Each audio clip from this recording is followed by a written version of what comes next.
আসসালামু আলাইকুম। থাম্বনেল দেখে হয়তো বুঝতে পেরেছেন আজকে কোন জিনিসটা দেখব। আজকে হচ্ছে আমরা প্রিমিয়ার প্রোর মধ্যে কিভাবে ক্রপ করতে হয় ভিডিও বা যে কোনো ফুটেজ, মানে যে কোনো জিনিস হচ্ছে কিভাবে আমরা সেটা ক্রপ করব। তো এটার জন্য জাস্ট ইফেক্টে এসেই আমরা যদি এখানে সার্চ করি সিআরওপি ক্রপ, তাহলে একটা ইফেক্ট চলে আসছে যেটা হচ্ছে ভিডিও ইফেক্ট থেকে আসতেছে ট্রান্সফর্ম এইটার মধ্যে। জাস্ট আপনি এখানে ক্রপ লিখে সার্চ করলেন, চলে আসবে এখানে। আপনি এটাকে ধরে এই ছবির উপরে এনে ছেড়ে দিবেন। আপনার যদি সেখানে ভিডিও থাকে ভিডিওর উপরে ছেড়ে দিতে পারেন, বা যেটার উপরে আপনি ক্রপ করতে চাচ্ছেন ওখানে ছেড়ে দিবেন। তারপরে চলে যাবেন কোথায়, ইফেক্ট কন্ট্রোল। এখানে এসে এই যে দেখতে পারবেন এই যে এখানে ক্রপ এই অপশনটা আছে। এই ক্রপ অপশনের উপরে আপনি যদি ক্লিক দেন, দেখুন উপরে যদি ক্লিক দেন, দেন এখানে চার দিক থেকে চারটা হচ্ছে আপনার এই যে এরকম চিহ্ন দেখাচ্ছে যে আপনি এটা দিয়ে উপর নিচে কাটতে পারবেন। আপনি চাইলে মোশনে ধরে পজিশন এদিক সেদিক করতে পারবেন, ছোট করতে পারবেন। এখন আপনি চাচ্ছেন যে শুধু এই যে মাথার এতটুকু লাগবে, আবার ক্রপ এখানে আসবেন, এটা এইভাবে করবেন। আপনি যখন এই দিক দিয়ে কাটতেছেন এখানে কিন্তু এই যে চারটা মান আছে, লেফট, টপ, রাইট, বটম, এই মানগুলো কিন্তু চেঞ্জ হচ্ছে। এই যে দেখেন এই দিক দিয়ে রাইটটা চেঞ্জ হচ্ছে আমি যখন রাইট দিয়ে এটাকে ক্রপ করতেছি। তো আমার নর্মালি হচ্ছে ধরেন এতটুকু লাগবে, এটাকে ধরে এখানে আনবো। ক্রপ থেকে আমার প্রয়োজন হচ্ছে এই যে বন্দুক থেকে এতটুকু। এভাবে হচ্ছে আমরা এই চতুর্দিকে যে এই জিনিসটা ওই ক্রপটা করতে পারি। এখন ধরেন আপনার প্রয়োজন আপনি হচ্ছে রাউন্ড শেপ দিবেন, গোলাকার, সেটা আপনি কিভাবে করবেন? তো সেটার জন্য আমি এই জিনিসটা রিমুভ করে দিয়ে আগের পজিশনে আনি।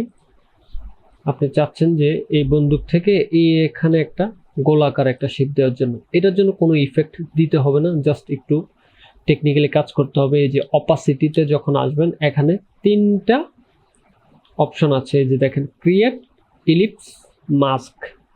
এখান থেকে হচ্ছে আপনি কাজটা করবেন। আপনি জাস্ট এই অপাসিটির উপরে এখানে এসেই এই যে রাউন্ড এটার উপরে ক্লিক দিবেন, দেন দেখবেন এই যে এরকম একটা জিনিস এখানে শো করতেছে।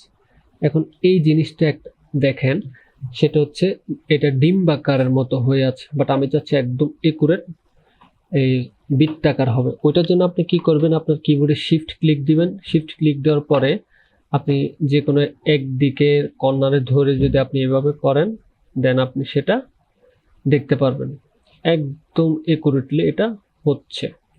এখানে আপনি চাচ্ছেন যে এতটুকুই টা থাকবে। হ্যাঁ, এখানে দেখেন একটা জিনিস কি, সাইডে দেখেন এই যে সাইডটা একদম একুরেট না। এই যে দেখেন সাইডে জিনিসটা মনে হচ্ছে যে একটু ব্লার হয়ে আছে বা মিশে আছে। এটা আসতেছে মূলত এই যে এখানে যে মাস্ক ফেদার, এখান থেকে আপনি যদি এটাকে বাড়ান, দেন দেখেন জিনিসটা এরকম হচ্ছে। যদি কমান, একদম কমান, তাহলে জিনিসটা সলিড হচ্ছে, এখন হচ্ছে সলিড। আর আপনি যদি কমায় দেন জিনিসটা এরকম দেখাচ্ছে। আপনার যেহেতু একুরেট প্রয়োজন, সুতরাং এটাকে সলিড রাখবেন। এই যে এইভাবে হচ্ছে আপনি ক্রপের কাজগুলো করতে পারবেন দুইভাবে। একটা হচ্ছে ক্রপ ইফেক্ট দিয়ে, আর একটা হচ্ছে সার্কেল যদি করতে চান এটা দিয়ে। আপনি যদি ওই এই ক্রপ দিয়ে যেটা করেছেন সেটাও যদি করতে চান, এই এই জিনিসটা দিয়ে করা লাগবে আর কি। এই যে আমি আপনাদেরকে দেখাচ্ছি, ধরেন এটাকে আমি রিমুভ করে দিই, রিমুভ করলাম। এখন আমি অপাসিটি থেকে এখানে আসলাম, এই যে দেখেন এভাবেও কিন্তু করতে পারবেন। জাস্ট এই মানটাকে আপনাদের এই ক্রুট অনুযায়ী বসাবেন আর কি। তবে এই জিনিসটা হচ্ছে ক্রপ দিয়ে করলেই ভালো হয়। আর বৃত্তাকারের ক্ষেত্রে আপনি এই যে ক্রিয়েট ইলিপস মাস্ক এটা ইউজ করবেন। আশা করি বুঝতে পেরেছেন ছোট্ট এই টিউটোরিয়ালটি। ধন্যবাদ। আসসালামু আলাইকুম।